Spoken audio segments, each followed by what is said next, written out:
नमस्कार, सी न्यूज़ भारत में आप सभी का स्वागत है। वक्त हो चुका है मध्य प्रदेश बुलेटिन का। इस बुलेटिन में हम सबसे पहले बात करेंगे छतरपुर की, जहां बिजावर वन परिक्षेत्र अंतर्गत स्थित हथनी टोर के जंगल में वन विभाग द्वारा आयोजित अनुभूति कार्यक्रम आयोजित किया गया। आप भी देखिए।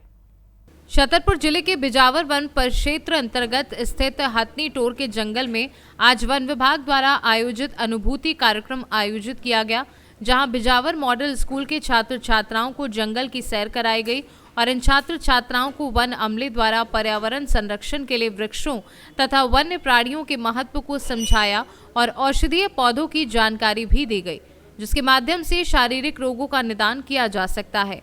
आज हुए इस अनुभूति कार्यक्रम में जंगल भ्रमण के बाद वन संरक्षक छतरपुर की उपस्थिति में अधिकारियों एवं कर्मचारियों द्वारा देवरा नर्सरी में इन छात्र छात्राओं के साथ जंगल भ्रमण के अनुभव साझा करते हुए क्विज प्रतियोगिता, चित्रकला गायन का प्रतियोगिता का आयोजन किया गया, जिसमें प्रथम, द्वितीय एवं तृतीय स्थान प्राप्त बच्चों को पुरस्कृत भी किया गया।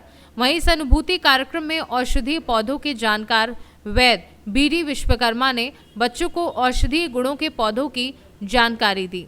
मेरा नाम पलक कुशवाहा है। मैंने यहाँ के बहुत से पेड़ों के बारे में देखा है। हमारे साथ एक दादाजी भी थे, उन्होंने हमें बताया है कि कौन से पेड़ से कौन सी औषधियाँ बनती हैं। मेरा नाम रेशमा हेरबार है और हम यहाँ पर कैंप पर आए हैं, अनुभूति कैंप पर। यहाँ पर CCF सर ने हमें बहुत सारी जानकारियाँ दी पेड़ों के बारे में और वन्य जीवों के बारे में। उन्होंने हमें बताया है कि हमें पेड़ों की रक्षा करनी चाहिए, क्योंकि पेड़ों से ही हम आज जीवित हैं। ये मध्य प्रदेश शासन वन विभाग और Madhya Pradesh eco tourism board के संयुक्त तत्वाधान में प्रतिवर्ष हमारे यहाँ पर अनुभूति कार्यक्रम आयोजित किया जाता है। उसी अनुक्रम में वन मंडल छतरपुर के अंतर्गत बिजावर परिक्षेत्र में यह अनुभूति कार्यक्रम का आयोजन किया गया, जिसमें मॉडल स्कूल के 125 छात्र छात्राओं ने भाग लिया। साथ में उनके शिक्षक और शिक्षिकाएं भी जो है इस कार्यक्रम में उपस्थित रही। इस अनुभूति कार्यक्रम का मुख्य उद्देश्य हमारे जो छात्र छात्राएं हैं उनको वनों का महत्व के बारे में बताना, पर्यावरण के विषय में बताना, साथ साथ वन्य जीव संरक्षण का क्या महत्व है। तो इसमें हम प्रातःकाल से लेकर के बच्चों को जो प्राकृतिक जो वातावरण है वनों का, वहाँ वनों में ले जाते हैं और उनको साथ में ले जा कर के मास्टर ट्रेनर के माध्यम से, जो श्री यहाँ पर बीडी विश्वकर्मा जी हैं, श्री भगवान दास विश्वकर्मा पूरा नाम है उनका, वो उन्होंने सुबह से लेकर के बच्चों को नेचर ट्रेल में लेकर के गए। और नेचर ट्रेल का मतलब ये है कि आप जब जाते हैं उनको लेकर के, तो वनों में एक जाने के लिए एक पथ होता है, तो उसको जो है प्राकृतिक पथ कह सकते हैं। उस पर ले जाकर जितनी भी वनस्पतियाँ हैं, पेड़ पौधे हैं, जितनी भी चीज़ें मिलती हैं, उनको हर एक वनस्पति के महत्व के बारे में बताया जाता है और बच्चों के द्वारा जो भी मन में उनकी जिज्ञासा होती है उसको जो है दूर करने का हर संभव प्रयास किया जाता है। और ये अच्छा बात ये है कि आज हमने देखा कि जितने बच्चों ने भाग लिया यहाँ पर, सभी बच्चों ने अपने मन में जो भी उनके अंदर प्रश्न थे उन्होंने, और उनके साथ में जो शिक्षक शिक्षिकाएं, साथ ही आपने यहाँ प्रतियोगिता भी कराई। कैसी क्या प्रतियोगिता रही? प्रतियोगिताओं के बारे में मैं कहना चाहूँगा कि हमने यहाँ पर वन्य प्राणी क्विज प्रतियोगिता भी कराई और उसमें हमने अनेक प्रश्न पूछे बच्चों से, और जिन बच्चों ने जो है उनका सही उत्तर दिया उनको जो है पारितोषिक देकर के सम्मानित किया गया। सर, यहाँ पर ये कार्यक्रम कितने दिवस? छतरपुर से सी न्यूज़ संवाददाता कुलदीप सक्सेना की रिपोर्ट। आगे बढ़ेंगे, रीवा जिले की बात करेंगे, जहां लोकायुक्त और विशेष पुलिस स्थापना की बढ़ती ट्रैप की कार्यवाहियों के बीच बढ़ रही पेंडेंसी को लेकर प्रश्न खड़े हो रहे हैं। आप भी देखिए क्या है पूरा मामला। रीवा जिले में लोकायुक्त और विशेष पुलिस स्थापना की बढ़ती ट्रैप की कार्यवाही के बीच बढ़ रही पेंडेंसी को लेकर प्रश्न खड़े हो रहे हैं। पिछले कई ऐसे भी मामले देखे गए जहां एक ही लोक सेवक को एक से अधिक बार ट्रैप किया गया, जिससे ये सवाल खड़े होना लाजमी है कि आखिर जब पहली ट्रैप की कार्यवाही हुई तब समय पर पालन पेश होकर अभियोजन स्वीकृत लेकर कार्यवाही क्यों नहीं की गई? आखिर क्यों एक ही लोक सेवक को इतना अधिक समय दिया गया कि वह भ्रष्टाचार पर भ्रष्टाचार करता रहा और लोकायुक्त को दोबारा ट्रैप करना पड़ा? सामाजिक और RTI कार्यकर्ता शिवानंद द्विवेदी ने मामले पर सवाल पूछा है कि आखिर सरकार क्यों समय पर अभियोजन स्वीकृति देकर कार्यवाही पूर्ण करने के लिए प्रयास करती है। प्रदेश में जिलों और संभागों में विशेष पुलिस स्थापना के खाली पदों को क्यों नहीं भरा जा रहा? सूत्रों से प्राप्त जानकारों की माने तो इस समय रीवा संभाग में ही अकेले लोकायुक्त के लगभग 400 प्रकरण बताए गए हैं, जिनकी विवेचना प्रक्रिया में है। जहां तक सवाल खाली पदों का है, तो वर्तमान में लोकायुक्त एसपी रीवा का ही पूर्णकालिक पद खाली पड़ा है। साथ ही विवेचकों के स्वीकृत 7 पदों के विरुद्ध में मात्र 3 विवेचक ही समय रीवा में पदस्थ हैं। ऐसे में जाहिर है मामले लंबित होंगे और कार्यवाहियां करने में भी देरी होगी। देखिए इस पूरे मामले पर आरटीआई कार्यकर्ता, सामाजिक कार्यकर्ता शिवानंद द्विवेदी ने क्या कुछ कहा है।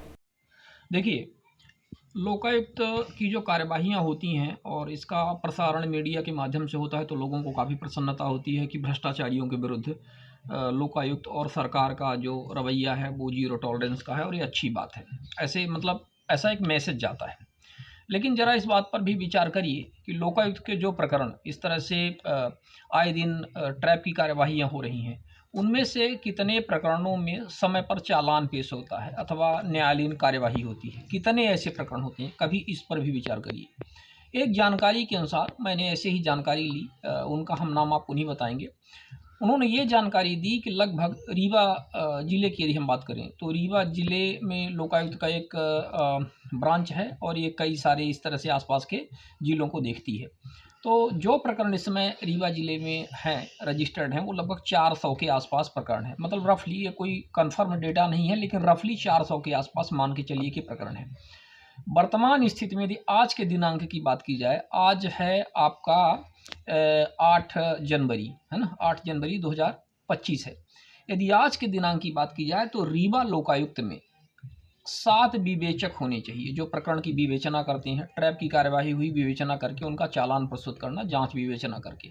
7 विवेचकों की पोस्ट पे मात्र 3 विवेचक हैं, 4 खाली हैं। तो ये सबसे बड़ा प्रश्न है कि आखिर सरकार यदि विवेचक नहीं रखेगी, यदि जांच अधिकारी पर्याप्त नहीं है, तो प्रकरणों का निपटारा कैसे होगा। हमने जानकारी ली तो ये पता चला कि कितना भी गिरा हुआ भी प्रकरण है, मतलब कम से कम छोटा से छोटा प्रकरण है, तो उसकी विवेचना में लगभग 6 महीने का कम से कम समय लगता है। तो यदि इस हिसाब से देख लिया जाए तो यदि 400 पेंडिंग प्रकरण है, तो आप समझ सकते हैं कि कितना उनकी विवेचना में समय लग सकता है। तो जैसा कि आप देख रहे हैं कि 10 साल, 12 साल, 8 साल और पता नहीं कितने साल से प्रकरण अभी विवेचनाधीन है और उनका चालान पेश नहीं हुआ है। इससे होता क्या है कि जो ट्रैप की कार्यवाहियाँ हुई हैं, जो भ्रष्टाचार में लोग रंगे हाथों पकड़े गए हैं पैसा के लेन देन में, उनका विवेचना पूर्ण होकर के चालान समय पर प्रस्तुत ना हो पाने की वजह से एक गलत मैसेज भी समाज में जाता है और उन भ्रष्टाचारियों के विरुद्ध भी जाता है कि भाई ठीक है, हम तो पकड़े गए। कई तो आपको मिलेंगे कि 1 बार से ज़्यादा 2 बार 3 बार पकड़े गए हैं, फिर भी वो काम कर रहे हैं, विभागों में काम कर रहे हैं और भी अधिक भ्रष्टाचार कर रहे हैं। तो इससे गलत मैसेज आता है। तो हमें लगता है कि सरकार को सबसे पहले तो इस पर ध्यान देने की आवश्यकता है कि लोकायुक्त जो ट्रैप की कार्यवाही करे, उन ट्रैप की कार्यवाहियों में समय पर जल्दी से जल्दी चालान पेश हो, और जो ये ट्रैप में पकड़े जाते हैं तो इनको तत्काल निलंबित करके वहाँ से हटाया जाए। और सबसे बड़ी बात है कि समय पर चालान पेश हो। इनकी अभियोजन स्वीकृति, सरकार एक और भी बात है कि अभियोजन स्वीकृति नहीं दे रही है। पता नहीं कितने ऐसे प्रकरण हैं जिसमें भ्रष्टाचार के मामलों में सरकार अभियोजन स्वीकृति नहीं दे रही है। तो एक ये बड़ी समस्या है। तो इन सारी समस्याओं को जब तक निराकरण नहीं होगा, सरकार मन से नहीं चाहेगी, इन पर कार्यवाहियाँ नहीं करेगी, तब तक हमें लगता है कि इस पूरे के पूरे जो मामला है, ये जो ट्रैप की कार्यवाहियाँ होती हैं, ये सिर्फ एक हवाई ही रह जाएगी। और सुनने देखने में मीडिया में तो ये चीज़ छाई रहती है, लेकिन इसके बाद इसका हमें लगता है कि कोई खास इम्पैक्ट नहीं पड़ रहा है। और इसी की वजह से हमें लगता है कि नित नए दिन भ्रष्टाचार भी बढ़ रहे हैं, कि मतलब लोगों में कुछ फर्क भी नहीं पड़ता रहा, क्योंकि उसका निगेटिव मैसेज जाता है। लोगों को लगता है कि भाई हम पकड़े गए, हमें कुछ होने वाला तो है नहीं, इनकी जांचें और विवेचना ही चलती रहेंगी, सरकार अभियोजन स्वीकृति नहीं देगी। तो हमें लगता है कि बहुत गंभीर मामला है। रीवा से सी न्यूज संवाददाता अर्जुन तिवारी की रिपोर्ट। फिलहाल के लिए इस खास बुलेटिन में बस इतना ही। देश दुनिया की तमाम बड़ी खबरों को जानने के लिए जुड़े रहें सी न्यूज भारत के साथ। हर खबर आपके साथ, आपके हाथ।